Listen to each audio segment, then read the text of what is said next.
Hi, I'm Bruce Weinstein and welcome to the YouTube channel Cooking with Bruce and Mark. On today's deep dig into, we're going to talk about hummus. Everybody loves hummus around the world. Here in the US, we love it. We buy it by the tubs in the store. And it's creamy and it's smooth. And that's what makes store-bought hummus so far superior to most homemade hummus. It's how creamy it is. It's really difficult to make hummus at home that gets as creamy and smooth as store-bought hummus. Despite seeing recipes for 5-minute hummus, I'm going to tell you why it takes quite a little while and a little thought to get hummus at home that's as smooth and creamy as hummus from the store. I'm going to start with the chickpeas. Okay, chickpeas are garbanzo beans. They're basically a dried bean.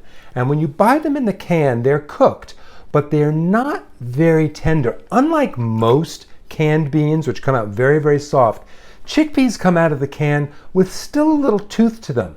And then when you go to grind them up for your hummus, they always stay a little grainy. They don't quite get soft enough. So the best way to make hummus at home that's as smooth and creamy as hummus from the store is to cook your own chickpeas.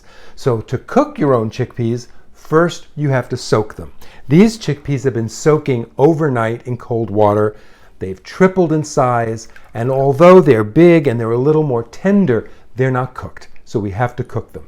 How do you cook chickpeas? Well, we could do it two ways. We could put them in a pan on the stove and simmer them for 40 minutes, 45 minutes, or we could put them in an Instant Pot, an electric pressure cooker. There it'll take about 12 minutes under high pressure and then do a natural release.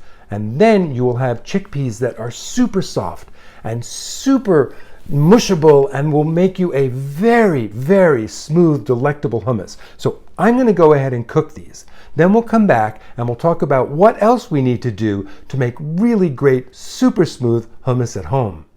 Okay, my chickpeas are cooked and they're actually still warm. That's a very important step in making sure that your hummus is as smooth as it can be. You cooked your own chickpeas so that they be more tender. Also, if you use them when they're warm, they'll puree up so much more easily. So I'm going to put them in a food processor. And while I do that, I want to talk about something. Chickpea skins. I know a lot of recipes say that you should try and rub the skins off the chickpeas after you cook them. And you know that skins can make the hummus a little bit grainy.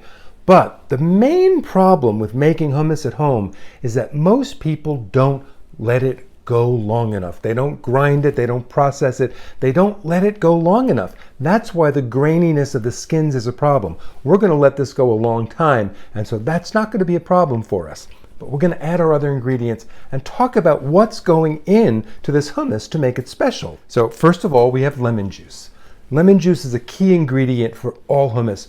It's a bit of acid, but it's very fruity. You don't want to substitute vinegar. You really want to use lemon juice. That's a 1/4 cup of lemon juice. Then we have oil. Now, most people, when they make hummus at home, only use olive oil, and that's great. It gives you wonderful flavor. But have you ever put a bottle of olive oil in the refrigerator? You'll notice it gets cloudy, the oil solidifies. Well, when you put your finished hummus in the refrigerator, if it's made only with olive oil, it will get hard. It'll get really tough and you'll lose some of that creaminess. So I like to say we have to do equal balances of oil. So we have 3 tablespoons of good extra virgin olive oil and 3 tablespoons of an oil that won't solidify in the refrigerator. Now, I don't want to use canola oil or a neutral oil with no flavor, so I'm using almond oil because almond oil will give us a lovely little flavor and it won't get hard in the refrigerator. Okay, tahini. Tahini is just ground up sesame seeds. It's a paste, and that has to go in. Now, tahini also has a property which, like peanut butter, dries things out. So if you ever baked with peanut butter, you know that the cookies or the cakes can be a little bit dry and you have to add more liquid. Well, the same thing happens with tahini. So the more tahini you put into your hummus, the more other liquid you're going to have to add to make it smooth and make it run and make it process and make it work right. So we're putting a 1/4 cup of tahini.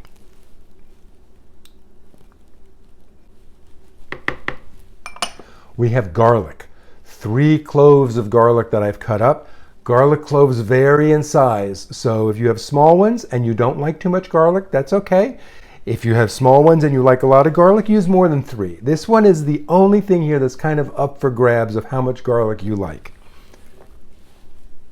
We have 1.5 teaspoons of salt. We have 1/2 teaspoon of pepper. And now I like to add 1/2 teaspoon of another flavoring just to round everything out in the hummus. And this can be a flavoring. Usually I like to pick something from that region of the world, from the Middle East, from North Africa. Cumin's always a good one, but today I'm choosing baharat. You can use ras al hanout, which is an Arabic spice blend. You can even put lemon pepper seasoning if you want to get a little more lemony kick to it. Now I'm going to put the lid on this. Most people think they need to run their food processor, as I said, for just 30 seconds or a minute. We are going to let this run and run and run. Now you can see that this hummus is very thick and not blending so easily. So now we're going to add a little bit of water. We don't want to add more lemon juice. It has enough flavor from that. The tahini dried the chickpeas out a bit. So we're going to add a little bit of water, just a few tablespoons at a time. And in fact, we can continue to add water through the lid of our food processor until we get just the right consistency. Okay, we actually let this go for a full 5 minutes. My food processor is not overheating. The bowl's warm because the chickpeas were warm and the little friction of the blades made it even warmer, and all that warmth also helped to make it smooth and fabulous. So now we could see, look how smooth and creamy this is. The texture we're looking for is almost like a buttercream frosting. The oil emulsifies with the lemon juice and the water and the chickpeas to sort of give almost the texture you would get from mayonnaise blended with those chickpeas to make it this smooth. Now there's one other way that you can get it this smooth without a food processor, and that's using a turbo blender like a Vitamix. But you're going to need that stumper that comes in the lid to be able to push everything down with the blade. And it won't take 5 minutes in a Vitamix. It'll probably take about 2 minutes, and you'll have just as smooth hummus. So let's talk about again, what did it take at home to make hummus as smooth and creamy as you get from the store? Remember, you can't do 5-minute hummus at home and have it be that good.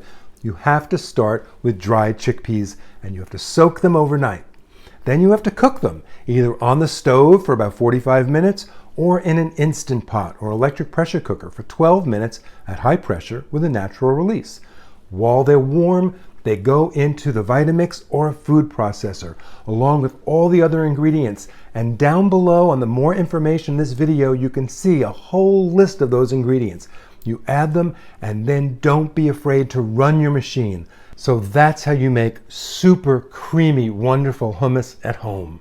Watch every week on this YouTube channel, Cooking with Bruce and Mark, for more deep digs into other wonderful dishes, and listen to our podcast, also called Cooking with Bruce and Mark.